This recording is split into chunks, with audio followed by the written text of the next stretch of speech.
Slam poetry. He doesn't care if it's perfect. It's time to slam now. It's the biggest poem I've got inside of me. She was a thief. You To love means to love a haunted house. yelling, angry. Blood black nothingness began to spin. Specific point of view on To things. this day, I hate pork chops. I am the master of my fate. I am the captain of my soul. Whether you think you can or you think you can't, yes. Welcome to I Think Therefore I Slam. My name is Andrew. I'm your host for today and every day, really. I don't know why I give that qualifier. My very special guest today was born in Fiji, raised in Melbourne, and now lives in Brisbane. She holds a Bachelor of Creative Arts in Writing and English Literature, first-class honours and a university medal in creative writing, a Master of Arts in Writing, Editing and Publishing, and a Doctor of Philosophy in Creative Writing from the University of Queensland.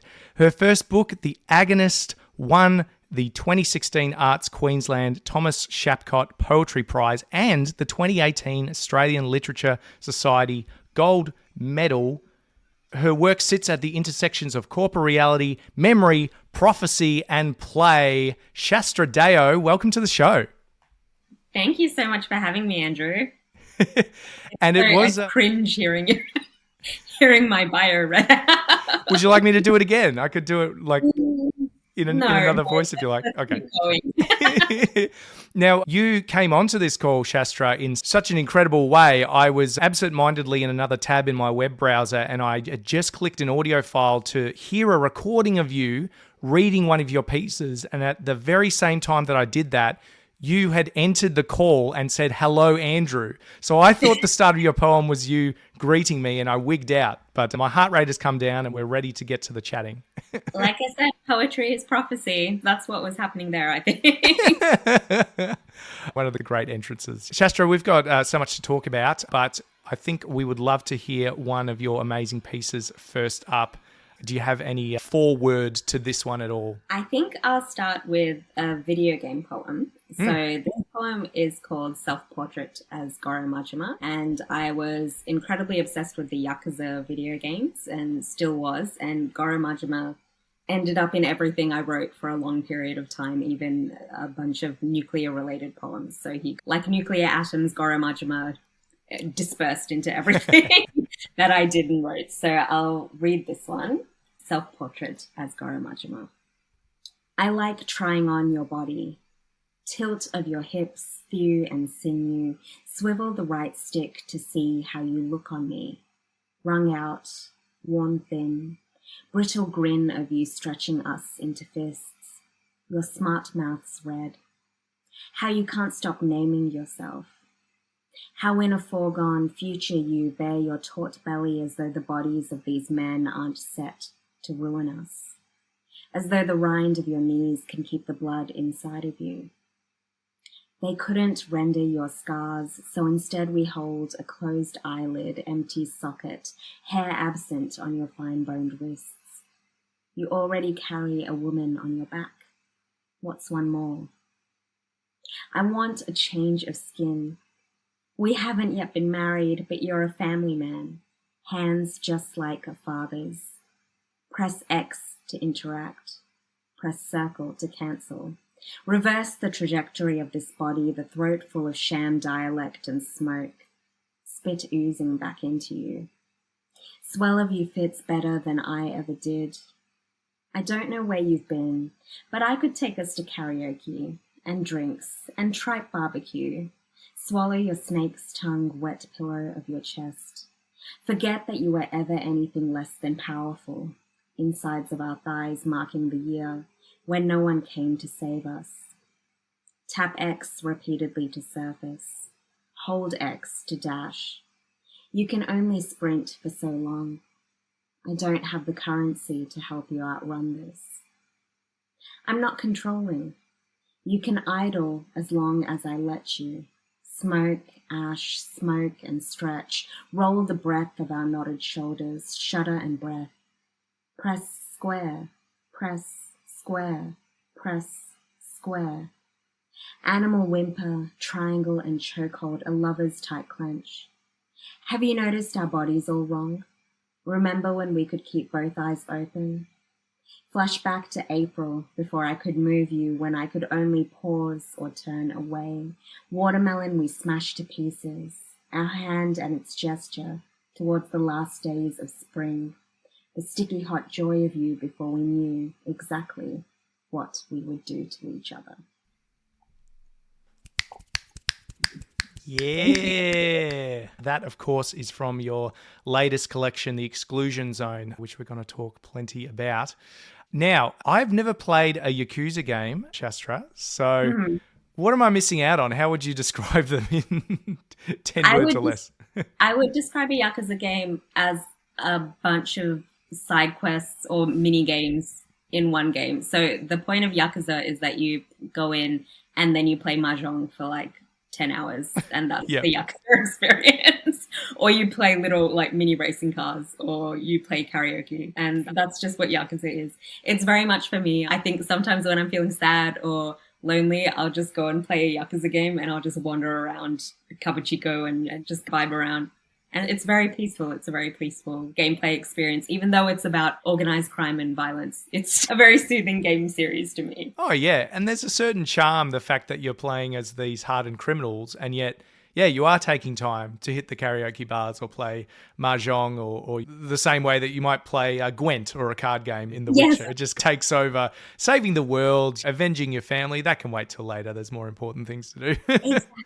Exactly. So multiple people keep recommending Stardew Valley to me, and I can't play it. It stresses me out. There's a timer. Too many things are happening. I like games where, in The Witcher, how you can just wander around and pick flowers, and that can be your gameplay experience for a period. I like when you find those moments of like peace and stillness in otherwise like not peaceful or still. I like that kind of like subverting the gameplay experience, I think. I like that. And I appreciated that you've got a few pieces along these lines. When I got a PS5 about a year ago, I decided that when I played something, I wanted to try and write a piece around it, which I think started as like a justification of me going, well, at least I'm doing something creative. But just enjoy your time, whatever you're doing. Like, you don't have to do whatever. But I thought I'd do it. So I wrote a piece for like Demon Souls and Teenage Mutant Ninja Turtles, and I'd love to do more. Like, it was a lot of fun trying to find a few central words and then wrapping a piece around it. But I'm listening to your pieces and they're just on a whole nother level. So it's very cool to see someone take a similar idea and take it to just another level. So I appreciate it. Thank you. I think it's because I've just been writing fan fiction for so long. Like, that was how I started writing. I was really in that fan fiction space when I was younger, and reading a lot of fan fiction as well. I haven't written anything in no, now I write poems, and that's my fan fiction now. When I started writing poems, I didn't really know or understand that when you put an I in a poem, people assume that it's you. So that was a very confronting thing, I think, when my first book came out, because a lot of those poems are just about like the Hannibal TV show or Captain America, the Winter Soldier. Like, they're not really related to me in any way. Okay. And I think I've kept that up going through, like, I've just been writing fan fiction poems. And the fun thing about that is The Witcher 3 was one of those fandoms which I really wrote into very deeply. And Yakuza was one as well. But for me, Goro Majima, that character, I couldn't get into the I for him. So he's just appeared in all these other poems instead, just because I couldn't figure out how to inhabit the I of that character. I think because he's been retconned so many times, but now I'm just going to go on a tangent about the Yakuza games, which probably no one is interested in except for me. So, hey, I was going to say, Shastra, this is probably timely because by the time this episode comes out, it's very likely that the Amazon TV show, the Yakuza TV show, will have started. So there may be a lot more people diving into the world very soon. I keep forgetting about that TV show, and then someone reminds me and I feel joy all over again. So I'm trying not to get my hopes up, but yeah, fair enough. It'll make some good summer viewing, I suppose. I mean, they did all right things with Fallout, so we'll see if they can. Okay, so I haven't played the Fallout video games, but the TV show, I loved it. It was fantastic. Yeah, I think they're onto a good thing. But hits and misses. We all saw Borderlands, didn't we? Do you know anyone who saw Borderlands? I don't. I saw the people complain about Borderlands on Reddit, and that's enough for me. You did mention in passing there, Shastra, that you started your creative writing journey with fan fiction. Can you take us back to the origins of how you started sharing your stories and your poetry more wildly, let's say? I think for me, I wrote a lot of short stories when I was younger, and I was always writing in that fandom space. Like, I remember, I think I the earliest things I wrote was a self-insert fan fiction about like this cartoon Zoids that used to be on in the morning. I don't know if anyone remembers Zoids, but it was one of those Cheese TV cartoons. Yeah. And then Final Fantasy X, all these things I used to play when I was younger. So I was always writing in that space. And then when it got time to go to uni, I didn't really know what I was doing. I was uploading a lot of things on fanfiction.net. I'll reveal the fandom. I was writing a lot of poems about Persona 3 Portable, which is a Japanese RPG and a very niche fandom. So probably if you go looking hard enough, you'll find me on fanfiction.net. And Is it still up and going? It's still alive. I don't know how Okay. many people post new content there because AO3 Archive of Our Own is the big one now. That's where everyone posts their stuff now. But yeah. Anyway, so I was just floating around in that space, didn't really know what I was doing. And my mum said, why don't you go do like a writing degree at uni? And I thought, oh, I could be an editor or something. And I started my silly little writing degree. I was very much focused on short stories. And then we did a poetics course and it was like poems are smaller than short stories. So I really liked how compact they were and how you could focus on a particular, like a moment in time or a scene, or it was a very different type of writing, I think, because I'm so bored of like, I always think every now and then, oh, I'll write a short story again. But then you have to get to the baseline stuff of like, oh, he walked to the door. And it's like, I don't want to write that shit. You know, I just want to write like the meaty stuff. Yeah. Too basic. Yeah. So I was writing a lot during my undergrad degree and no one told me that you were meant to like publish your writing. So we didn't get taught that at my university, at least. So I just was sitting on this pile of stuff, which eventually became the Agonist. And yeah.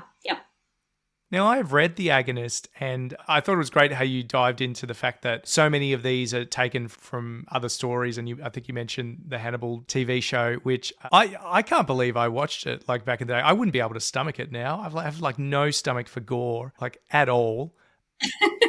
I think it's so beautiful, though. It's so beautifully done. Oh, yeah. I've never seen a man emerge from a horse in quite a beautiful, poetic way before. You're a social worker inside that horse. Just...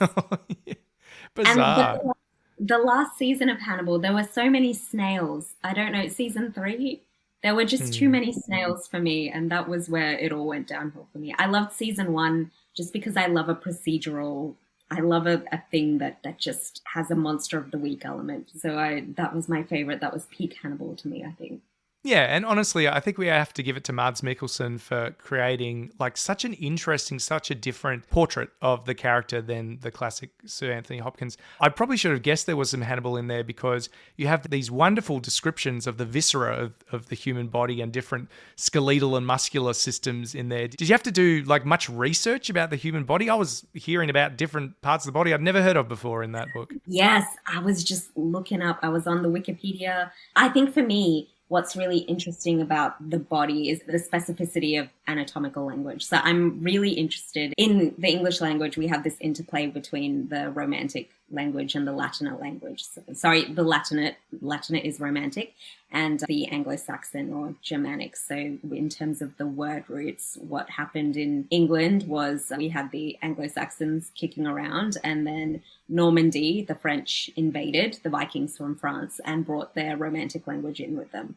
So that's why we have these we have these dual words, I guess. So the word beef refers to the food, beef, whereas cow refers to the animal, snake, serpent, chicken. What's the word I'm looking for in the poultry? So we have these dual, like the synonyms that we have. But what's interesting there is that the food names are from the Romantic language, right? So they were the ruling class and they only encountered the animals as food. So that's why we take our language as the food names. And then the Anglo-Saxons were the ones who raised the animals. They were the farmers who took care of them. And that's why we have their names as the animal names. So I find there's this really interesting like interplay between that Germanic and Romantic languages and how they sound as well. Like the very Germanic tends to be very short, like a single 1 or 2 syllables. And the Romantic languages, the Latinate is always so long and flowery and sounds very different as well. And I think it's that interesting interplay, but also that idea that the colonizers language is the ruling language. So,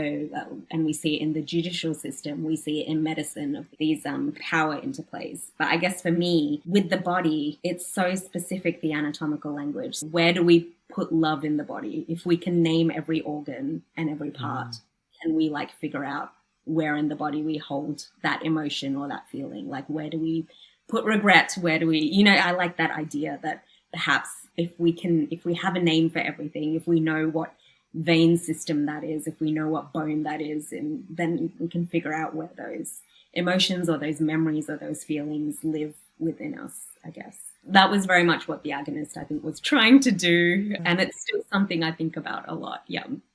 Grey's Anatomy crossed with, I don't know, John Keats or something like that. I really appreciated the little linguistic history lesson you gave us there. As a fellow lover of words, that just filled my cup there. I was like, oh, that is meaty. That is something very interesting there. Yeah, it's just really, and when you start looking at the synonyms, you can start to identify them quite easily in terms of the Anglo-Saxon and the Latinate. And often when you hear them, the Anglo-Saxon words sit more like in the throat when you say them. They work the mouth and the throat, like I like to say to when I'm teaching. And when you say those words out loud, you can hear them at the back, whereas the Latinate is it sits at the front of your mouth. So it's really interesting how words engage the body as well when you're speaking them. And of course, in terms of the Germanics, we were thinking of oral tradition, like how they shared their stories. It was all that. The oral tradition of poetry and storytelling as well. So the way the language sounded was so important.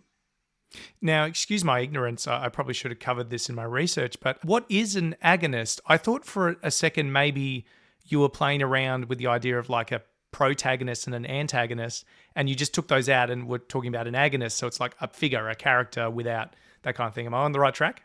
You're totally right. So it has so many different meanings. So the agonist, that word can just refer to a protagonist, which I found really interesting because there are so many I's, like I as in the letter I, so many I's in this book, so different protagonists in a way.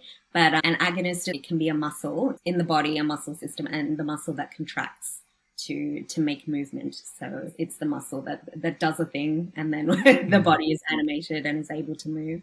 And it's also in a similar way a chemical compound that similarly it spurs some sort of action. So it's a very layered word, which I liked as well. And of course it sounds like agony, which just felt right for the book as well.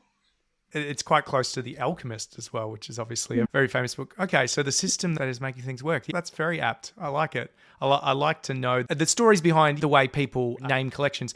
To me, Shastra, there is nothing more boring than a self-titled album. Do you know what I mean? I agree with you. Yeah. I agree with you. And I also think there's an interesting thing in poetry collections with, like, you know, in an album, how there'll be the title track, like it'll be called whatever, and there'll be a song that's the same title as the album.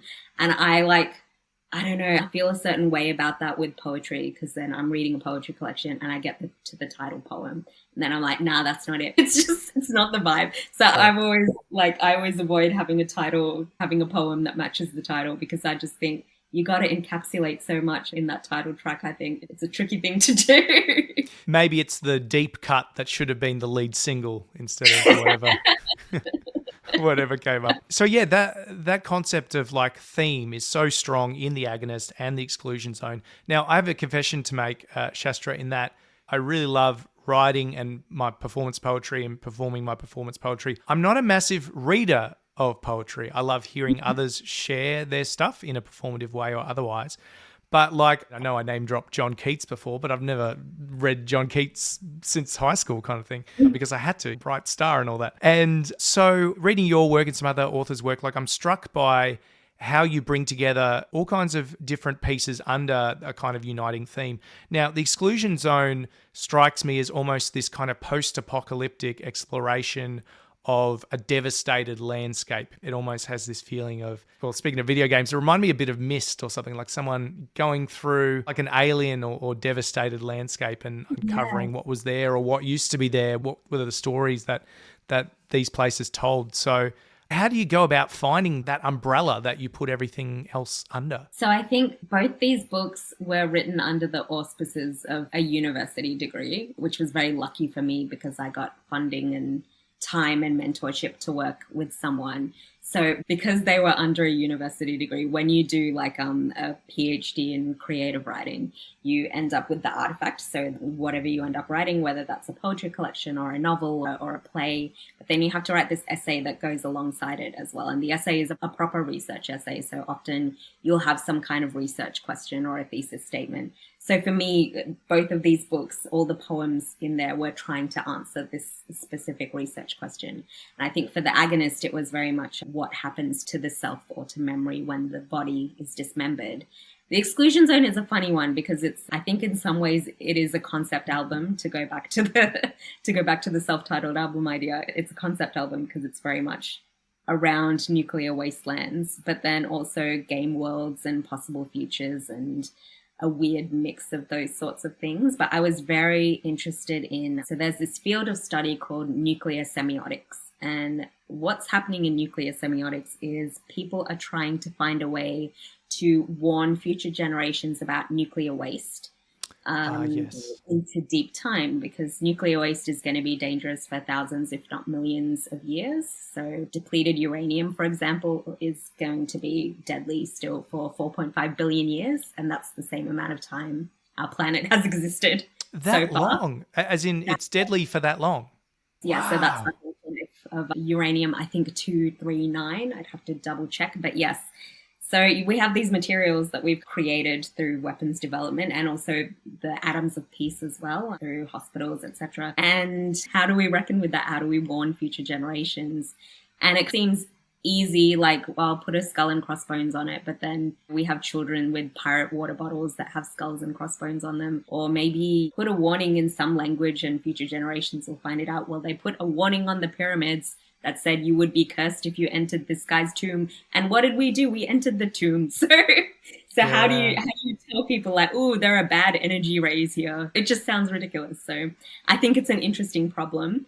And I think it haunted me for a long time. I started writing this book when Trump and when North Korea, there was that whole, you know how we were in a second Cold War for a period of time in 2017 where there were all these threats of like nukes going off. So I was dreaming about nukes all the time and then thinking about Fukushima and thinking about Chernobyl and these spaces. And I guess I was interested in what a wasteland looks like, because I always had this image of a wasteland as like being that classic Fallout wasteland, the desert and the burning sun overhead. But the wastelands that we have in the world right now in terms of the Fukushima exclusion zone and the Chernobyl exclusion zone, they're verdant and green and they're full of life, and the animals are thriving because people aren't there anymore to hunt them or to take over their space. And it's really interesting, like, is it just a wasteland to people? Is this place just not for people anymore? And I've gone off track completely. I'm sorry, but No, I you think have not. Keep going, please. Yeah, I think that's what I'm really interested in, wastelands. Yeah. It's hard enough, like, communicating intergenerationally. Do you know what I mean? Like, I don't know what the hell skibbity toilet is, but I've heard enough. Do you know what I mean? It's hard enough to communicate intergenerationally, let alone billions of years into the future. Like, what is language even going to be like? Is it even going to be using the same muscles and whatever that we're using now? So, wow, that is a challenge for the ages, isn't it? To figure out how are we going to do this? And it's even for me, like when I was a little kid, I spoke Hindi, like I could speak it fluently, and my dad still knows how to read it. But I went to school, I went to like a white Australian school and obviously wanted to fit in and just stopped speaking Hindi altogether. And I lost a language in one generation. Like, isn't that crazy? It's just it's so easy to lose. It's just so easy to let go of as well. And that's another thing, like, where does language live once we lose it? Is it somewhere still in my brain or on my tongue? Is it trapped somewhere there that I can't access? But it's a horrible thing to lose. And now I know words like skibbity and goated, and that's sad to me. The concept of post-apocalypse, or even that as a setting for a story, is just so ubiquitous and has been so for so long. Whether it's the crazy popularity of like The Walking Dead. I mean, my dad watched the whole of The Walking Dead. Like, what's that about? Anyway, or other stories which wanted to explore something. Is it Station 11, I believe, which is about... Yeah. Well, it's about a virus or a cold which kills 99% of the Earth, and It's actually about a troupe of traveling actors who go around performing Shakespeare. And it's this whole thing of like keeping art alive for future generations, and the fact that there's this obscure comic book which some people have turned into almost like a religious text and have built a way of life or almost like a cult out of it, and thinking like, yeah, what's with that? So why do you think we are so fascinated with our own destruction and or slow rebirth? I loved Station 11. I also incidentally recently watched all of The Walking Dead and the Daryl Dixon show as well, which I also enjoyed very much. But Station 11 is just so special. And I think there's that quote that keeps coming up from the comic, which I think is a quote from actually Star Trek or something, that survival is insufficient. It's not enough to survive. They have to, the theatre troupe has to continue making this art because that survival is insufficient. You know, there has to be more to living and to going on. Why do you think we're so preoccupied with our own destruction? Could it be something to do with the fact that, like, deep in our genetic code, right, we have so many years of survivalist instinct, of literally fighting for our lives. Now, in our modern lives today, if we're lucky, we don't necessarily see that play out day to day. But is there something in our base brain which is still primed for that and primed to think of scenarios and dangers and ways that we might not survive or carry on? I don't know. Yeah, that's such an interesting question, because I think about it every time it rains and I have to go into work at my office building and I'm under those fluorescent lights, and I'm thinking, I'm a hunter-gatherer. Like, I should be in a cozy, warm space and like sheltering. I shouldn't be out doing my job. So I think there's something in that we imagine our own destruction because we're constantly looking for threats. And it's interesting, even when you think about how eyes scan the horizon. If you can try it now, actually, while you're listening. If you look ahead and move your head and keep your eyes in one spot, you'll find that your eyes will pan over something. But if you try to, without moving your head, move your eyes along that same landscape, you'll find that you can't look smoothly. Your eyes are always jumping from spot to spot, and that's because of us looking for threats in the savannah among the long grasses. Like, it's just the way our bodies are built. We're constantly surveilling, looking, searching. And I think we have such big brains and have just ended up mythologizing ourselves. And that's what's really interesting, particularly with the nuclear semiotic stuff. So there were all these solutions in the 80s. There were actual teams who were tasked with inventing solutions for the nuclear semiotics problem. And one of the teams came up with an idea of an atomic priesthood. So creating a religion around this nuclear waste and having a few members of this religion know the true nature of the waste, but the general population just understanding it as this kind of godlike material. And then you think about that and things that have happened with religion over the years, and you just know how quickly that would be abused to serve the people in power. I think people in a lot of ways are always seeking their own demise, not in any kind of real suicidality way, but it's just, I think it's a way to make life have meaning, isn't it? Because right now we're in this capitalist hellscape of COVID happened, our Station 11 happened, and we still went to work and did our jobs and wore masks and still got sick and still had long COVID issues and still kept going to work. It's crazy when you think about it, the things that are happening in the world right now. Like, there's an active genocide happening right now, and I still go to my job. Like, I still go to my office job and send my emails. And it's incomprehensible. I've depressed myself a bit now. And it's imagining possible futures. And in some of those possible futures, we all meet a fiery, horrible demise. But in other possible futures, things get better and we're at the beginning of a better world. So I think that imaginary is important for all of us to keep accessing and to keep alive, I think.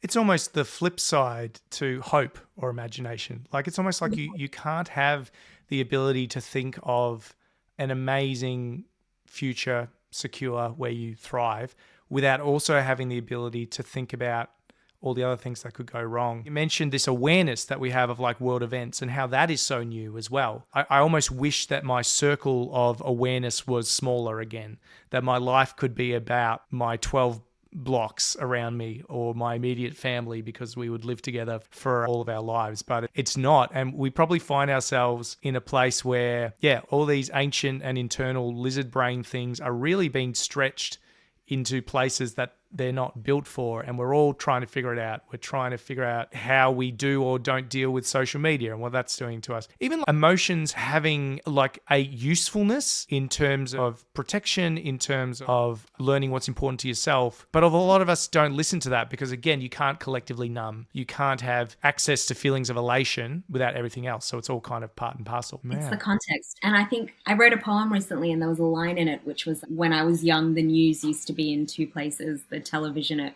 6 a.m. and the television at 5 p.m. And that was where the news was. It didn't move out of that zone. I didn't receive news at any other time. And I think now you're just oversaturated. Like there's constantly, I'll be on the TikTok, I'll be on the Reddit, I'll be on the Twitter or the X, or you're just constantly inundated with all this stuff. And it's too much, like it's too much information. Yeah. It's too much to make sense of. But I think you're right in that if there's something, you need to have the bad days or have chiaroscuro, you need to have the shadows to be able to see the light, or for the light to be enhanced. And I guess you need to, I'm probably a doomsday person. I'm a very negative person. So I think in any scenario, I'll always be thinking of the worst possible outcomes. And then someone will say, but what if it goes really well? And I'm like, oh, what? But what if it does go really well? You know? Yeah. So I think in this time we're hardwired to turn to what's wrong, I think. Let's talk about online communities for a bit. Like when you lower the barrier of entry and you make them free, for example, I don't use LinkedIn a whole lot, but I am on there. And LinkedIn is like turning into the same like cesspool that the rest of the free tools are. I thought it was a place where people would act reasonably professional and whatever, but I'm seeing people talking about conspiracy theories about 20-minute cities and how it's some conspiracy to control us. And I was like, what is this doing here? Well, I guess it's just us, or it's just bots, or whatever. Like it just seems to spread.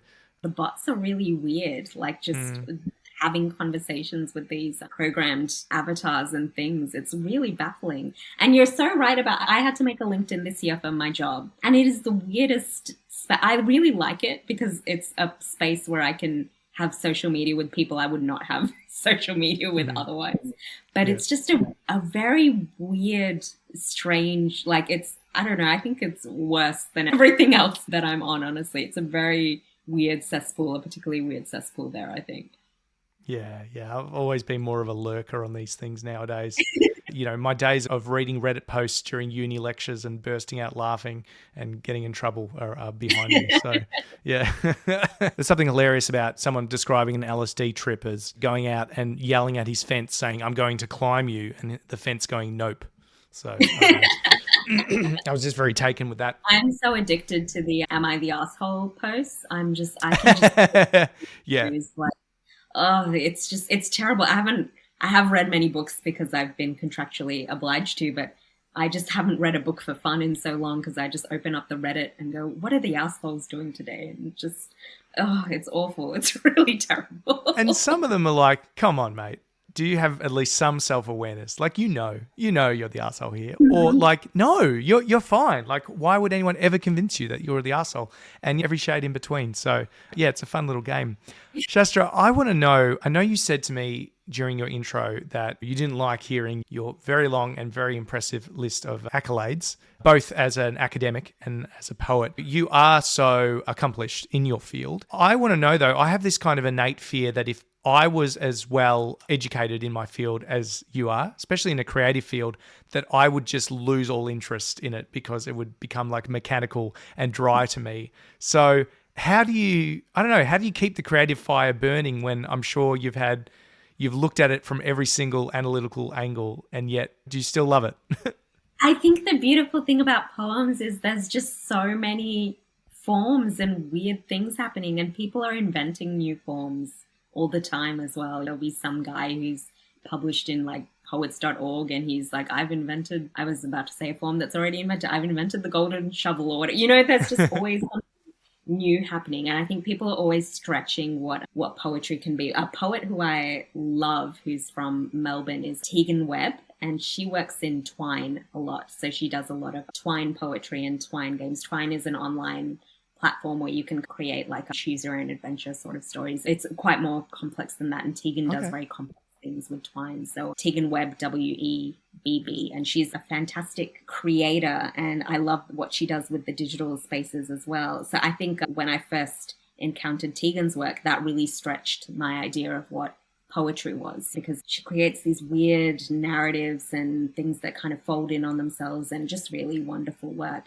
But I think you see that even in the modernists and the Black Mountain poets. There are so many movements which I still know so little about. I'm just reading what I can, and I'm on the wiki constantly. I'm really lucky to be editing Best of Australian Poems this year, which is so cool, because you just get to read a lot of incredible stuff, but just the breadth of form that people are working in, or like people doing weird flowchart poems, or I think Hannah Jenkins and Rory Green are another two digital artists who are working with, and Dan Hogan as well does a bit of weird kind of stuff in the digital space too. So there's just lots of cool shit happening, and I think that's what keeps it alive for me.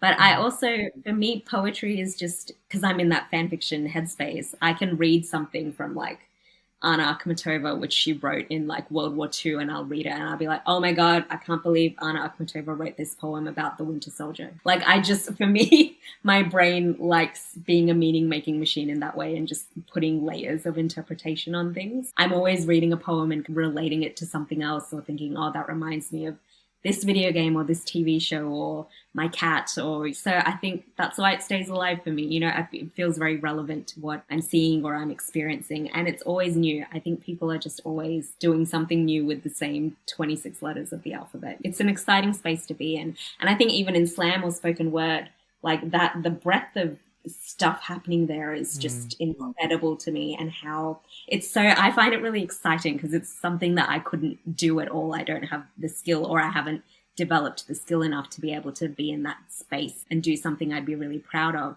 But it's just that sense of going right back to the oral tradition and to how it moves through the body and how it works in that physical space. And that as well is really exciting to me. So I think poetry is always doing something with the body, even when it's a page poem, even when it's a spoken word poem. And I think that's what's really vital and exciting about it. It's corporeal. We feel it in our bones and our ears and our mouths, and it works the body in really interesting ways. And I'm never going to stop loving it, I think. Every now and then I have a hissy fit and I think, I'm over it. But no, it always brings me back. Wow. That's so good to hear, Shastra, because I'm sure it would be so easy, again, because of your background in study, to be some cynical academic and be like, yes, I know how poetry works. There's nothing new here. So doing a PhD means that you have very specific knowledge of a very specific tiny thing. And I think particularly in the Australian education system, because when you do a PhD, you're just 3 years researching your particular little niche. Whereas I think my mentor, Bronwyn Lee, who's an incredible poet, she studied in the US. She can just rattle off the like poetic movements, or be like, oh, this reminds me of such and such from the 1920s or whatever, and I don't know all that stuff. So you call me an academic, I wouldn't use that word. Feels a bit strong for me. I've done some teaching, but I always feel like I just have so much to learn, and it's hard because I haven't read all the old stuff, and then cool new stuff is coming out all the time. So I feel like I'm constantly behind, because I just want to be experiencing everything and seeing everything. And then obviously we have like poems that only exist in performance that I'm never going to have the opportunity to read, that happen in a kind of, it's a lightning in a bottle, that moment. Then if I'm not at that event, I'm not going to experience it.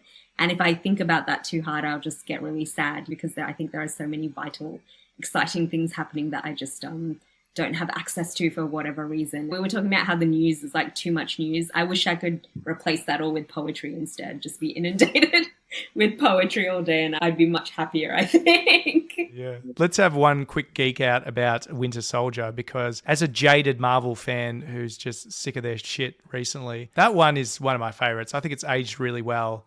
I remember seeing it at the cinema and just being really impressed with like the sound design. Like everything was just like, ugh, you know, like everything just hit right. And the whole Winter Soldier angle, the fact that there's this harbinger of death that's stalking Steve at every turn, and the fact that it turns out to be his old best friend. Like there's amazing poetry in that. That relational emotional core, I think, has been missing from their latest things. So yeah, I'm right there with you in my love for that installment. I totally agree. It was such a good movie. It was just such a good spy movie. Like, not even just throw Marvel out the window. Like, it was just a good movie on its own. The only thing that still gets every time when Nick Fury is like talking about the ships, and he's like, oh, they can sense a sense of terrorist DNA. And every time I'm like, too much. That's my one criticism of Captain America, the Winter Soldier. And also when Alexander Pierce goes and like pours himself the glass of milk, and he pours like a quarter of a glass of milk, and it's like, who drinks a quarter of a glass of milk? So there are two things about that movie that really bother me, and those are the two things. But otherwise, I think it's such a fascinating, it's a ghost story. Black Widow says that at one point in the movie, like the Winter Soldier is a ghost story.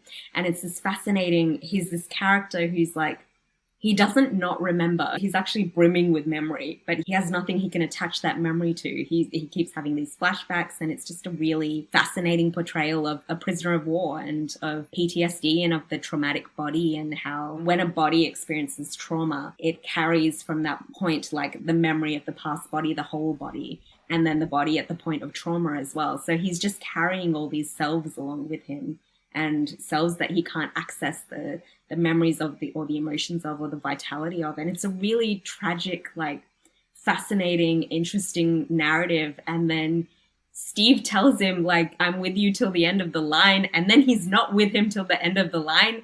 He goes back. Anyway, don't get me started on I actually haven't watched the Infinity War movies until this year. Like I just got over them at that. I got tired. And I finally watched them, and I was kind of like, okay, but he wasn't there until the end of the line. Like, what was the point? I saw Deadpool and Wolverine recently, and yeah, it's a good time, but it's not a film. Like, let's not pretend it's a film. It is like fan service 100%. And it's enjoyable. I don't want to be too cynical, but there's no theme. Every time it tries to uncover some kind of emotional core, it can't help but be jokey about it. Like, the Cap is so corny in a way, because he's this mythic paragon of like American moral exceptionalism. And of course that's interesting and weird when you dump him in the modern age, and it's murky and it makes him extremely vulnerable, but it shows the core of his convictions. And I just feel like we're not getting characters with strong core convictions. Another gripe about storytelling, I talked about like self-titled albums. So the self-titled album of maybe storytelling is like someone who is fated for something, like it is their destiny to be whatever. That bores me to tears, Shastra, because it's like, well, what work is there to do then? If someone is fated, and, you know, I think something like Dune, for example, plays with that in an interesting way, because it's like, what is fate, and is it being manipulated by who? And how does that then become a game that Paul has to, like, that's cool. That, like, more of that, you know, it kind of inverts it. But these Mary Sues or these characters where it's just like, oh yeah, they were always going to be this, like, that's not interesting to me. Absolutely. And I think particularly when you compare that to a character like Captain America, and you have little like chronically ill Steve jumping on top of a grenade that he thinks is I'm going to cry. Oh. I know too. It is making me tear up, because he's such the way he's crafted. I don't think Captain America the First Avenger is like a great movie. It's not film, but there's so much in it about like the mythology of this man. And I think there's so much richness in that world, because you can imagine these like prisoners of war who've heard the legend of someone out there will come for you. And whether or not that happens, and Captain America makes it and rescues them, there's this narrative or this mythology around this character. And I think you see that with the shield as well, how the symbol supplants the man in terms of Captain America's shield and all the symbolism around that, and how he lets go of it at the end of The Winter Soldier, when, you know, he chooses his friend instead of the mythology that's built around him. And it was beautiful. It was so well crafted. And I just wish, what I really wanted out of Marvel was like a full season, like 24 episode season of Bucky Barnes getting therapy. And I know that wasn't in the cards or would never have happened, but that was where it all went off the rails for me. I just didn't get what I wanted, and I left it. I left the fandom. And are we at a point where, again, going back to Dune, are we lacking sincerity in stories? When Dune Part 1 came out, they weren't sure whether it was going to be successful, which seems crazy in retrospect, because they're so well crafted and have been incredibly successful commercially and critically. But maybe one of the reasons that people have responded so well is because they're so sincere and grandiose, in the same way that the Lord of the Rings trilogy was,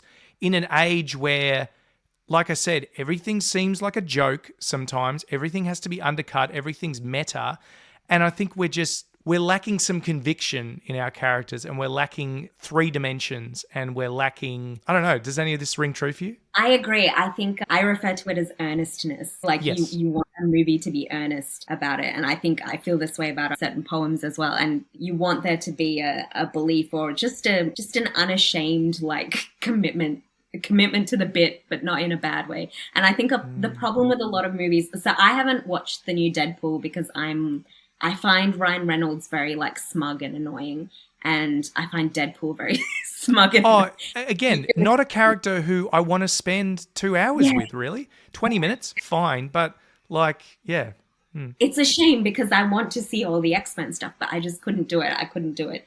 But it's that thing of like so many movies now, there has to be a quip every like 5 minutes or a fun little like turn to the fourth wall, you know, and it's too much. I want stories that are earnest. And you see that a lot with the Marvel movies as well, that very formulaic, like, oh, we got to put a joke in here. It was weird. I rewatched Batman Begins, the Christopher Nolan one recently, and I forgot how many like quips or jokes were in it compared to the Robert Pattinson one, which was very weird because I didn't remember it being like a funny, I'm doing air quotes, a funny movie. But it was, I think, very much of the time of that very like, oh, we got to have a little joke or a little kind of smart comment here and there. I think with Dune, particularly with the setting, like it's so grandiose and so the mythology in that as well. Like I'm more interested in like the Bene Gesserit stuff than Paul. I like the weird cult of strange witchy nuns. That's very interesting to me. But it's just earnest and in that full like deep sci-fi setting. And I think that's just what me at least, what I'm craving is just stories that are in that world that aren't like doing a little, here's a little joke to keep you coming along with me. I don't like it. I want things to be earnest. I think is the nutshell of what I'm saying. Just that real commitment to the story you're telling and to the belief that story is good or has some value or that you love it. I think so often when you go to a reading, and like I used to do this when I was younger a lot, and you go like, oh, I hope you like this poem. I hope it's good. And you just awkwardly like Don't do that. No, just be earnest. Just put your whole pussy into it. Like you just got to own it and be there. I think the balance can be found. Edgar Wright, Scott Pilgrim versus the World, right? Obviously it's an adaptation, but it is a film that is so colourful and quippy, but also I feel like it has depth. It has this central character who is essentially fronting and extremely insecure. And I guess it's kind of like an anti-simp film when you think about it. You do all this stuff for female attention and you reduce yourself to like nothing in the end. And it's about him discovering the power of self-respect, as we know. I'm going to do this for myself, not because of wanting someone else. That's a very bad summary of Scott Pilgrim, but yeah, definitely a favourite of mine. No, it's true. Yeah. No, I think that's a perfect way to read the film because it's also, and it's about how like when you haven't worked on yourself, your toxicity hurts other people. Like Scott's always hurting his friends and people around him because he hasn't done that work on himself to be who he should be and who like he's the best possible version of himself. And it feels like he's having that experience maybe many years later than most of us do, where you have that first experience in life where you realize that what you do affects other people positively or negatively. Like you have an agency that affects how people feel and are in the world. And that's quite a realization. And he's almost got that Arrested Development where he hasn't realized that yet. And he's starting to. So, Shastra, this has been amazing. Just like a full, not just a pop culture geek out, which I guess anyone could do, but picking it apart and getting a bit video essay in it. I'm all about that. So thank you for that. I am champing at the bit now for your second piece, I think. Let's get into it. Yeah, so the Exclusion Zone hangs around a Choose Your Own Adventure poem. And I thought maybe we could play through a bit of the Choose Your Own Adventure poem. Let's do it. This is new ground we're breaking. So I'll just get started. You are searching for something. You've searched for a very long time. You have crossed the length of this land and back on your hands and knees. You wait for someone to answer. You don't remember this place. This land could be arid or hungry or wet or rot. That does not matter. Your memory can't tell you what no longer exists. This is what is certain. Something is here and it wants to hurt your fleshy body.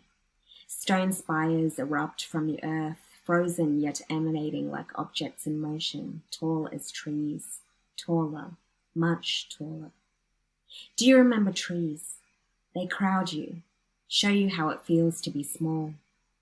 You came here because this landscape of thorns blocked your view of the horizon. You stay here because you don't yet understand this wounding. To investigate the spires, turn to page 71. To go further, turn to page 63. To go home, turn to page 89. I go further. You find your way to a pillar carved with symbols, delicate as onion skin, leaking mania. A question. Can you read it? Another. Do you know what it means to read? Here it is necessary to believe that the act of reading is a part of something bigger. There is still time to turn back. To go further, turn to page 86. To go back, turn to page 89. I go further. You can't turn back. The longer you stay, the more you believe this is a place destroyed, not built. Before you, another wall, another etching. Consider the hands that wrote this message, what they looked like, if they looked like yours, if they were displaced by time into rain and breath, if the heart that drove them echoes. In the distance you see a structure enclosed. It reaches out to you, pulsing with promise. Are you afraid? You can still leave. I was afraid once. To go further, turn to page 23. To go back, turn to page 89. I go further. It's quiet inside, yes, but you hear a distant hum. It's not enough to make you turn back, not yet. You've walked far enough with the weight of a wasteland on your shoulders. We have carried forward the knowledge that everything, even history, slips through our hands. How long will you spend here, chasing ghosts? Do you understand what it is you're doing here? A long corridor stretches out before you. On either side of you, doors. You sense that you can go deeper. To go left, turn to page 18. To go right, turn to page 27. To go ahead, turn to page 10. To go further, turn to page 48. I go right. I feel like I'm playing Zork right now. You are surrounded by message. Something is trying very hard to be told. The text goes on and on and on. In the time it takes for you to read it, entire languages go extinct. This must mean something. It must mean. It must. You've heard the phrase hot cell once before. Someone has told you the center of all things is warm as a live rabbit clutched in the hand. I have yet to disprove these four premises. That you are curious, that you become safe through burial, that you become dangerous again through your naming, that too often we seek our own disposal. There's nothing else here. All I can hope is that you believe me. To stay, turn to page 53. To leave, turn to page 43. I leave. Can you trust yourself not to come back here?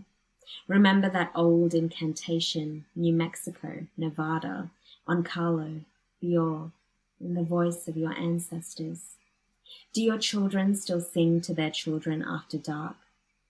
I wrote you this song because memory collapses time. I wrote you this song because I knew you'd outgrow me. There is nothing I wouldn't give to try again. Thank you for playing with me. Wonderful. Yeah. I liked that a lot. Having read the book, I played along with that, but that was even better, like hearing it read. As you read the book, you'd know that there are big swathes of Hindi there, and I can't read Hindi, so my father very kindly helped me.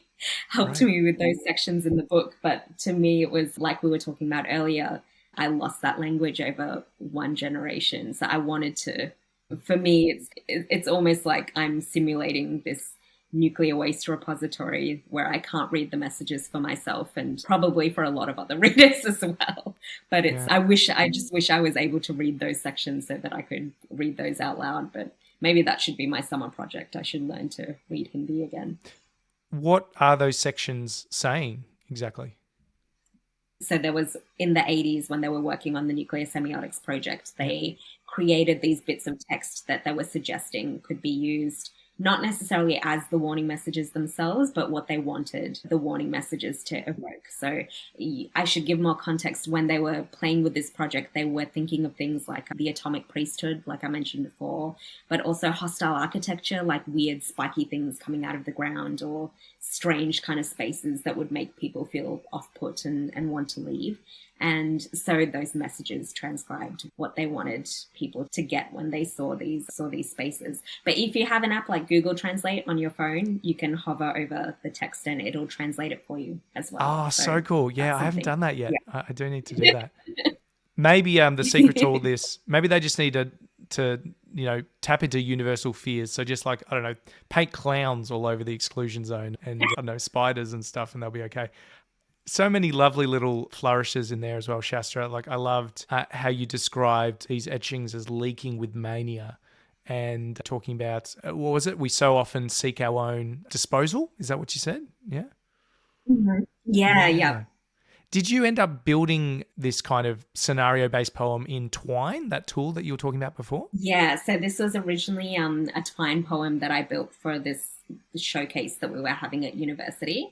I guess the thing with digital things is so often thinking about how we can reverse engineer them back into the book. But I think for me, I was originally thinking like the digital is, it's the way to go because it can be constantly updated, et cetera, But the book is the surest archive we have. It's almost a perfected medium. We've had it for so long. Yeah. It's been working for so long. So then there was that interesting thing of like, oh, well, how do I actually implement something weird and fun and a sense of danger into this? And that was when some of the directions are written in Hindi as well. So you end up lost in this kind of choose your own adventure game. And I think that was very fun to play with, because when you're working with Twine, you just have links, right? Like you don't have to do a turn to page here or go here. You can just put a link embedded in the text, and it's how to get that same seamlessness, which you can't really do when you're working in the book this way. But I think I did something cool with it. I hope I had fun anyway. So. Oh, very much so. Yeah. And knowing that there were so many other possibilities and permutations that we didn't go down when we played just now makes it all the more intriguing. So the creative process and the creative act, you've already shone some light on this, but how does it come to you, and how does it flow through you from your heart to your head to the page, or the other way around, however it works, whatever kind of highway it's driving down? Yeah, where do you find these vivid ideas, and how would you describe how they move through you into your work? I think so. Many years ago, when I started writing, I'd be so I can't express to you how like consuming I found my fandoms. I'd be on the Tumblr looking at gift sets, and I'd be reading all the fan fiction, and I was obsessed. And I would literally, how Walt Whitman says something like, I don't just see the wounded man, I become the wounded man, or something like that. And that was me. I would just get so absorbed into these things and fandoms that I would end up with a character or a speaker, and I'd actually hear poems before I had the words for them. So I'd hear a beat of a poem, or I'd get a sense of the rhythm of what something was going to be, and then it was figuring out the words to go into that. And it was very much like, people talk about the muse, it was very much like that for me. I'd just not do anything for a while. I'd feel something happening in the back of my head, and then I'd be like, okay, I'm ready. And then I'd sit down and I'd just write a poem and kind of play with the line breaks, and that would be all that I'd do, and it would be done. And I'd barely have to edit it. I would just be like, perfect, good, done. So now, consequently, now that I'm not as inspired, I'm not super involved in a fandom anymore because I have a job. And unfortunately, I can't play my PlayStation for 12 hours a day like I used to when I was studying. So I'm not obsessed with anything right now in the way that I used to be, except maybe my cats or my partner are like boring. You fall in love, it just ruins your whole like creative thing. Yep. So I'm just not in that frame anymore. And I think in a lot of ways that I find that very difficult. So now when I'm trying to write a poem, I don't get that same like bolt of inspiration, and more I'm thinking of a concept, and then I might usually I end up with the ending. And for me, endings in poems are so important. I think if you stick the landing in a poem, like you can be forgiven for whatever else comes before. So if you have a good last few lines, so often I'll end up with the last few lines, and then it's figuring out how to stack things on top of that and work. I with never that. know how to finish mine, so the fact that you've got the ending down pat, that's great. I don't know. I feel it works for me, but then I don't know if it works for the reader, and that's who's important really in the scenario. So it's just, yeah. So I think now I like working with etymology a lot. I think that's come across already, but I like thinking about words. And often if I just sit with, I'll think of some words that I find interesting and then look up the etymology and where they've come from and what other meanings lie there. Often I can just build a poem out of like a few words and build some. In the Exclusion Zone, there's a poem, Baby Tooth Survey, which was just built from me looking up different words for teeth and that sort of thing. So I can play with things in that way. But yeah, right now I've just been writing cat poems, unfortunately, just a lot of things about cats, which I'm enjoying, but I don't know how well that will go over for everyone else. So. Look, I'm sure there's a fandom out there for that. Tell us what it was like. So the process of putting the Agonist together, so your first collection, what was it like, I don't know, having your work shoved under a microscope and having, I assume, a team that was editing and that was refining and whatever? Was it confronting, or did you find the process made you a better writer through it? I think editing always makes you a better writer. I think performing does as well, actually. I think sometimes if I don't know what I'm doing with a poem, or if I don't know if it's done or finished or ready, you just go and you like read it at an open mic or something, and then it's very readily apparent if it needs more work, or you get that sense. I think it's something about speaking it out into an audience that really helps. So in that same way, I think working with someone, when I published my books, there was a poetry editor specifically who works with you on the poems, and then you have the typesetting and the baseline kind of editing and looking at, and that in some ways is more interesting. So when you're working with the poetry editor, I always try things, and then if I don't like it, I just change it back, and I think that's fine. But for me, whenever I change something in a poem, I still like the ghost of the poem, like the traumatized self, the body of that past poem always hangs over me. So if I'm going to read it, I'll always read it a bit wrong, I think, because I'll be like, oh, I changed that, and be confused as to why that's happened. So I think taking on feedback is important, but I also think like at the end of the day, it's your poem and you have to have ownership of it. So I don't believe in doing things that you don't want to do. And sometimes that means a poem won't get published or people won't like it, but I think it's still your poem. You got to do what's right for your poem and for your work. So I think I found that nice balance along the way. But in terms of working with like editors, that's really interesting, because the typesetters would be like, oh, so you used long as a description in this poem, and then on the next poem you also used long again. Do you want to change that word? And that was really like, I hadn't had that level of attention to detail in terms of thinking like poem by poem. So it was very kooky and very weird. Andrew, is publication something you work with, or are you purely performance? Like, are you purely spoken word, or do you? Great question, turning the tables on me. No, I'll allow it, absolutely. Look, ever since I was very young, I've dreamed of having a book. So there will be a collection at some point. Hype. Whatever that looks like, I don't know yet. I am wanting to expand my body of work and don't want to put like a time limit on that. But I guess at one point, I see collections which are 100 poems. I see collections that are 30. So maybe when I'm close to the 30 thing, I will look at what's out there. I think my collection is going to have some kind of foreword, which I say I wrote these pieces in a performative style, and they may be best enjoyed when read out loud in terms of, for my deep love of wordplay. I think it's also going to have an extensive notes section, which your collections do as well. I know that you go into a bit more detail about what some of the background is on this, or the reference, or whatever. I intend on doing that as well. As a lover of Easter eggs, my work is full of them, and I write them for me. I also write them for the one or two people in the audience that might get them, but I'd love to be able to do that, and it's there for those who want it. Anyway, I don't know when this will happen, but yeah, absolutely. I would love to have something out there. I guess when the time comes, I will look at the channels, but yeah, no, definitely. That's so cool. I can't wait to read it. Oh, Shastra, that's so kind. When it's on the way out, I'll read it and I'll write you an endorsement. I'm promising that on recording. So. Oh, Shastra, wow. Thank you. Thank you very much. It's very generous of you. No, I'm excited to read it. It's nice. I think it's nice when you're working towards something in that way as well. Not that you need to be. I think poetry is all about having a good time and doing things the way you want to do it. But I think it's nice when you have a goal and an idea of what, the shape that poems can take for you. So that's really exciting. I'm really happy for you. Yeah, and I think enjoying the journey is important as well. Tabani has definitely shared stories about his publication and it being, I don't think he'd quite describe it as an anticlimax, but the fact that life goes on and you do have other responsibilities.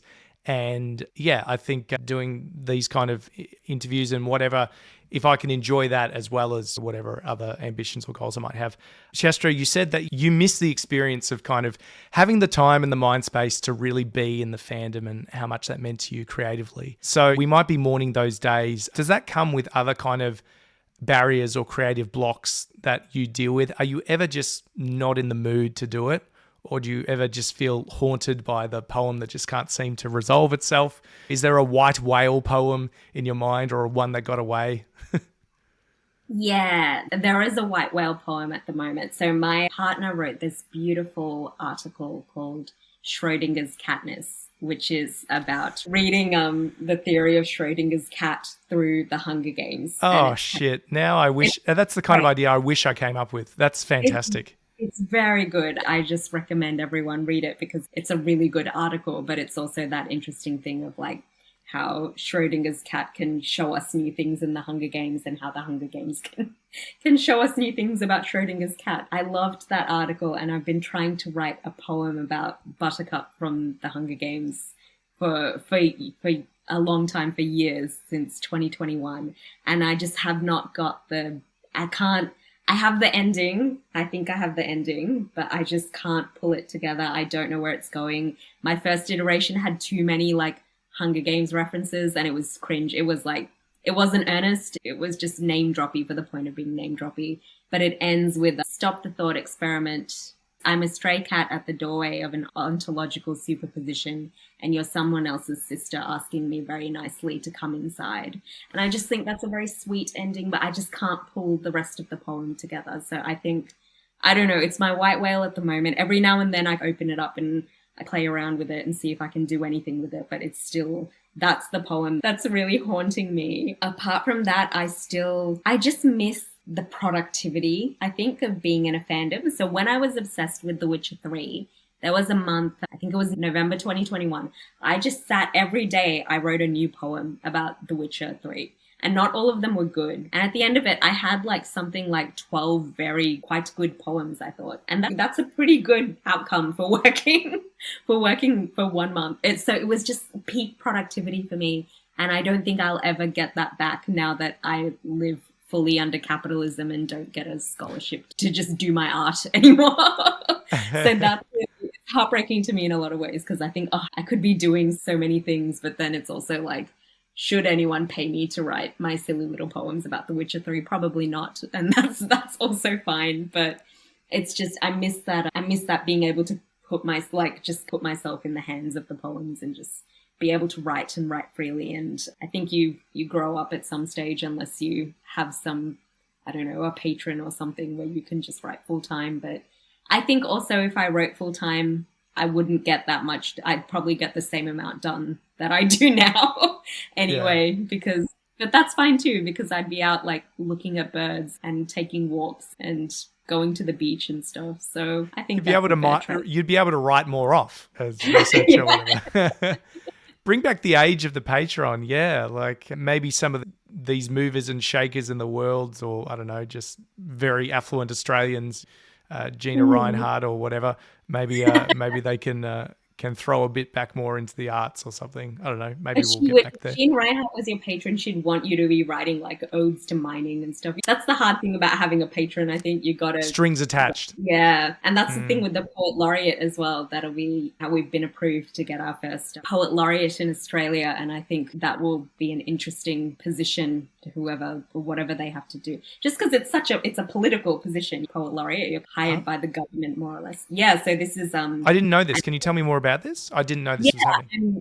I'm going to tell it badly because I don't remember when this came into being, but I think maybe last year, Creative Australia, who's like the funding body for a lot of arts things here, they've said Australia's going to get a Poet Laureate, and there's been a lot of discussion since on who that should be. Should it be a First Nations author, an Aboriginal or Torres Strait Islander author? Should it be someone who's widely acclaimed with prizes? How old should they be? All these questions. And I think, I don't know, it's an interesting space because I think you look at the poems from the poet laureates in the US and some of them are much more politically leaning than others. I don't know what the commitment would be of a poet laureate here. What types of poems do they have to write? Are they going to have to write a poem each Australia Day on something related to colonization? I don't know.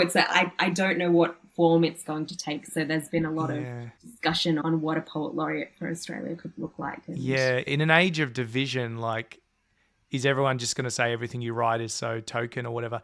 Billy Collins, was he poet laureate of the US for a while? Maybe, probably. Yeah, I think so.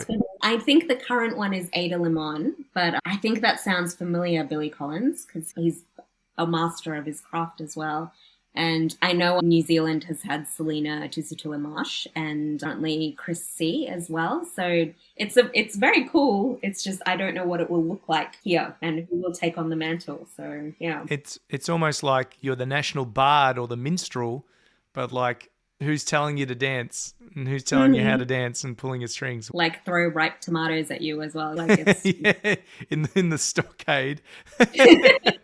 Yeah, it is. It's such a anachronistic kind of term, but I guess we keep some traditions alive for better or worse. So good luck to whoever gets that. And hey, look, I'd love to chat with them on this show if they do get it and find out what that was like. Maybe a postscript later on down the track. Yeah, if I hear anything. Yeah. How long do you keep office for? Is it a short time? I'm not sure because I think in New Zealand they've been renewing the term each year, and I'm not sure how long Selena Tusutula-Marsh was in the role. So I don't know if there's a fixed term. I'm not sure what the rules are. I think in the US, I don't know if it's 3 years. Maybe I'm making that up, but surely you'd want to have like you'd want a contained little period of time, and then you should pass it on to someone else, I'm sure. Yeah. Wow. I'm just trying to imagine someone writing something like the Exclusion Zone while they were in that kind of position, and when they would just get tongues wagging and be like, what's all this about? And that's just what I'm interested in, because it's been interesting seeing Ada Limon. She's the current US poet laureate, and I think amazing poet as well. And they've I think poems that I've enjoyed all very much, but they seem less, I don't know, I feel less connected to them than her previous work that I've read. So I wonder if there's something of paring yourself back in some ways to make yourself more digestible to the everyday audience. But I would just hate to have to write a like Australia Day poem or something that would hurt my spirit. So anyway, it could not be that at all, and it could be really wonderful, and people could get to write whatever they want to write. So I guess we'll keep eyes on this space and see what happens. Does that come from like the Commonwealth kind of English side of things? Because of course one of the debates is how long we entertain that for. So if that falls apart, do we lose the poet laureate? Again, I'm just thinking out loud. I don't know. I don't know why it's suddenly the desire for it has come up at this point, or why. And I don't know what commitment they'd have to like form or language, or do they want them writing in verse? Is it going to be bush poetry? There are so many possibilities. Some of them I would dislike immensely, but it's not about me. So it is beautiful in a way. The fact that someone somewhere, or however these things are decided, thought, yep, it's the time. And let's just hope that it is something beautiful. Maybe it's just because I was going to say we're a young country in terms of like since colonization and all that is what I mean. So we haven't necessarily had all this time to form our own history in this side of things. So I don't know, maybe it's the start of something good. We can hope. Yep. Coming back to that thing of like hope, and on the flip side, post-apocalyptic disaster. We'll see how the poet laureate situation pans out in a little bit. And I think so many like Aboriginal and Torres Strait Islander poets are doing so many cool things with language. Like Lionel Fogarty is always talking about how he wants to break the language when he's working with English. He really aims to like tear it apart in his work. And I think that's so interesting. That's such a great thing that you'd be able to explore with that. I don't know how much the poet laureate is going to be funded either, but I just think it's a wonderful opportunity. And I would really like for it to go to a First Nations writer. I think that's very important. And I think it would be really worthwhile just to see the work that comes out of that. So yeah. Interesting. All right. Well, Shastra, let's dive into maybe our favorite question of each interview. It's a Friday and I'm sure we're feeling hungry at the moment. Maybe we're feeling hungry for a little turkey or I don't know. We are going to a poetry or spoken word, whatever you like, dinner party. And everyone's trying to bring like the thing that's going to blow everyone away. It's getting a bit pretentious up in here. It's getting a bit one note. It's getting a bit whatever. No one's above it. It's fine. I'm there as well. Speaking of, just to call back to that whole sincerity thing, like it's so weird because look, I do jokey jokes in my pieces, right? But then when I write something that is more sincere, it feels strange, like not in a bad way, but in a way of like, oh, it shocks me a bit because that's not my forte. So I'm still trying to learn about that.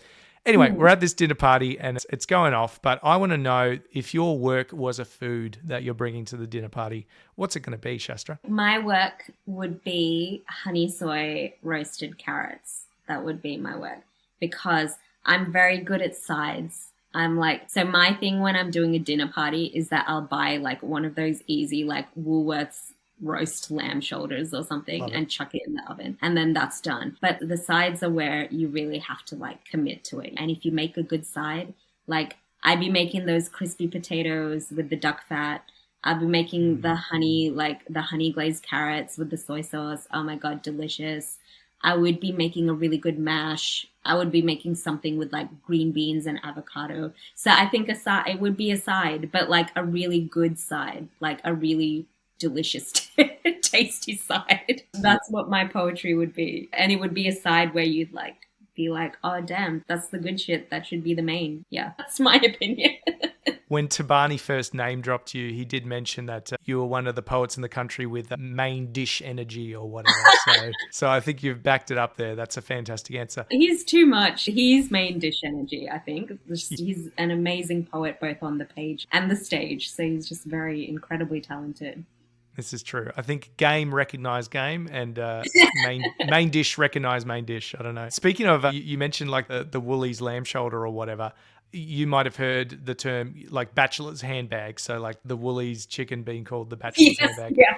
Which I have a piece called Bachelor's Handbag, so I have some fun with that. But I saw one. There was one left in my local when I went in. I wasn't there to get a Bachelor's Handbag, but sometimes I do. And it had a note on it that said sold. And I'm like, you can do that? You can just like reserve one and leave it in the heater? Who has purchased this? What? Leave it there. Why did they not take it home? Yeah, like what law is being exercised here? I don't know. Made me feel unsafe. Made me feel unsettled. But a fantastic answer. Yeah, I think we're all in the mood for a roast now. Now, Shastra, you also have a lot of responsibility now, and I'm going to be quite strict here because a few of my guests have been cheeky with this question and tried to rattle off a few names, and I've had to go, you get one. You get to nominate one other poet, spoken word artist, slam artist, someone in that wonderful realm that you'd like to hear on the show. Oh, this is so hard.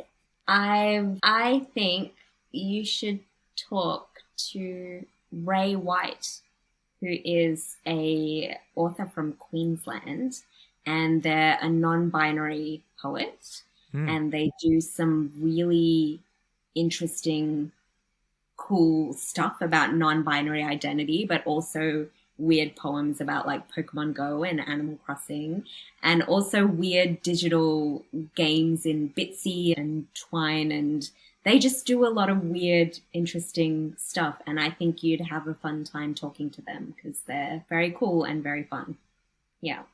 Amazing. I'll take my stuff off there because I'll just talk about other people as well. But Ray, I think I think the wonderful thing about Ray is that they've talked about how they wish they could tell their younger self that there'd be a book out for them specifically as a transgender person. Like, just wait and there'll be so much literature and so much good stuff that you can just devour. And I think it's really nice that Ray's being a person who like other people can look up to in lots of ways. I think they're just doing really good activism, but also just really good poetry as well. So yes, I think you should talk to Ray White. I'm having such a blast like learning about all these new names because they're different household names or birds of a feather wherever. So, yep, I'm absolutely putting Ray's name in the back pocket for 2025 because that's what I'm planning now. It's going to go off, Shastra. I'm so excited for it. Tell us, Shastra, what is next for you? Is there a book number 3 or are we on a little bit of an even keel for a little bit? There is a book number 3 theoretically. Oh, damn.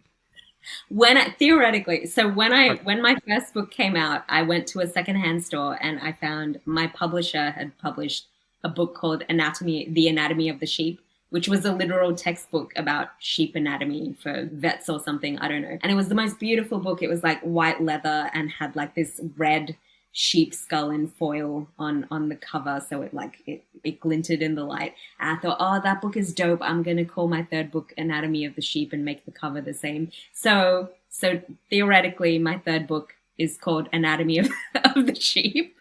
There are no sheep in it yet. It's mostly about cats and still about nuclear exclusion zones because that's been on my mind. And also it's full of lesbian love poems as well. Poems about Nicolas Cage's Pig, which I think is one of the best movies of all time.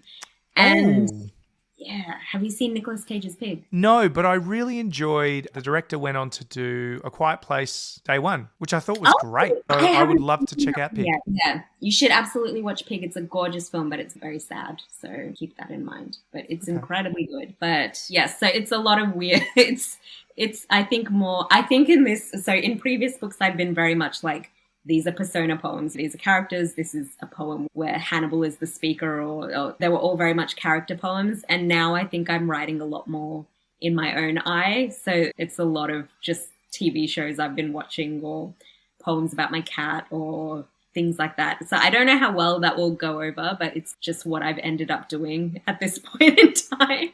And I guess we'll see how it turns out. I feel like I was doing interesting stuff and now I'm just doing like boring stuff that everyone else does, but we'll see. There's time. I haven't written that many poems. I think there's time to do interesting things in future.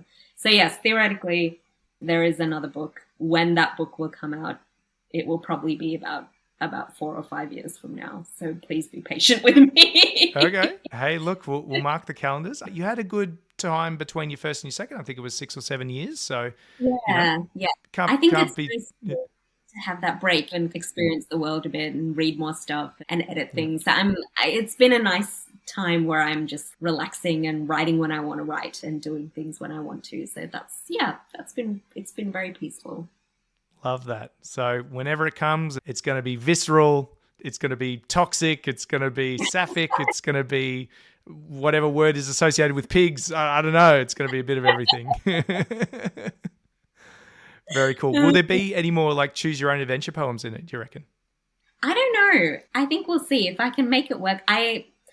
My thing is like, I like trying a new thing and then I don't like repeating myself too often. So if I can do something fun and cool with it, I'll make it happen. But I've worked with making digital artifacts before as well. And I think I'd like to go back to that a bit, but it's a very different space to be working in because you have to think about the relationship between form and content, I think much more carefully, and then the coding behind everything as well. So it's a lot more labor intensive than just writing a garden variety page poem, but it's I think because as soon as you're working with any type of constraint in poetry, I think it's inspiring in a lot of ways because you have to work with whatever weird, whether it's down to the code or whether you're sitting down and writing a sonnet with the different syllable counts.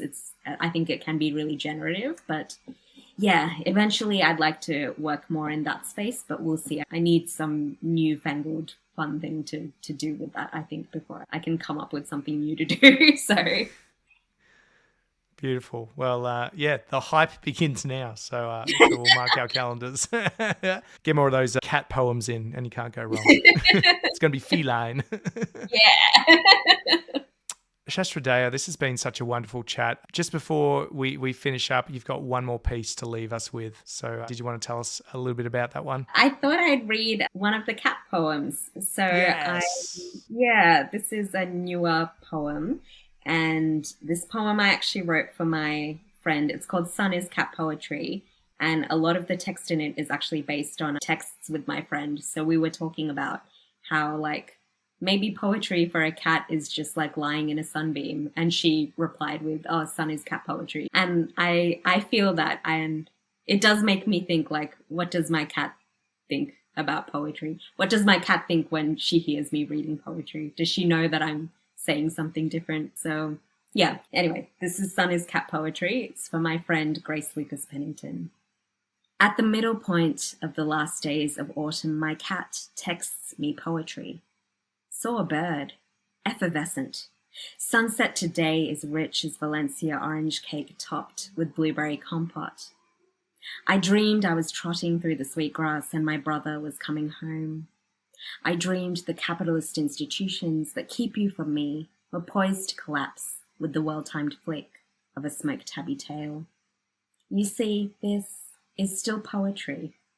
My cat is all about shouting at fascist systems of oppression like landlords and Form 21 and structured mealtimes. Trickle down tuna prawn broth. At noon, my cat eats sunbeams, belly up, paws akimbo, white tuft of her tummy mews for the Ouroboros of poets who watch my stories play out. Like, I want to be loved right. Most of your poems could be much better, my cat texts me, if you closed down your hand computer and looked outside. But I don't care, baby darling. I don't care. It's not like I'm making a living off this. Oh, wonderful. And what an intriguing mystery about what our pets must think when we put together these strings of words in the ways that we do. Shastra Deo, this has been so wonderful. You came into this conversation, like I said, Doane laid the path, and just thank you so much for coming on and geeking out with me and just giving us such an intriguing look into the world of your continuing love for language and words. And thank you for sharing that with the world. Thank you so much for having me. And I just can't wait to read your book. I'm going to be keeping an eye out for it. So No, stop it. Goes well. I'm very excited.